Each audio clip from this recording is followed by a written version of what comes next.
FHR, I do hope you enjoy my attempt at the Southern Gothic.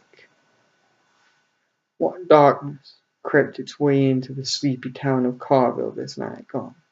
Rumour, hearsay, and gossip, it would seem, have overrun the town. I spoke to a Mr. C, an elderly gentleman, and his friends that I can only describe as reprobate in nature.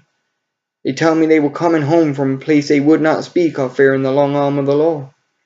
On their return to what civilized folk can only describe as a hovel. The hard times have hit Carville harder than most these last months. Mr. C has sworn by the name of God himself that he saw, and his friend saw, 4 dark figures blaring torches walking forth into the dust. They tell me they sang in beautiful harmony, but the words they sang didn't make no sense. All words jumbled, see? They walked towards the dust like spectres. They put the fear and the devil in us, they did. And what transpired in the hours after Mr. C's encounter with the 4 figures can only be described as the devil's work. The wind stopped blowing the dust this morning. All over the surrounds, the winds continue to reap crops dead. Carville, where the crop's still growing strong. The townsfolk have reported the disappearance of the pastor's son, Johnny Leroy Jones. I made inquiries concerning the disappearance and the strange sight witnessed by Mr. C. I spoke to Pastor Jones.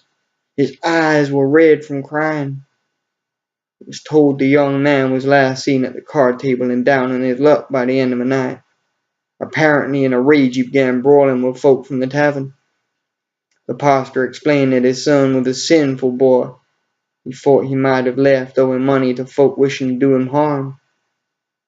But the proprietor of the local tavern had a story altogether different.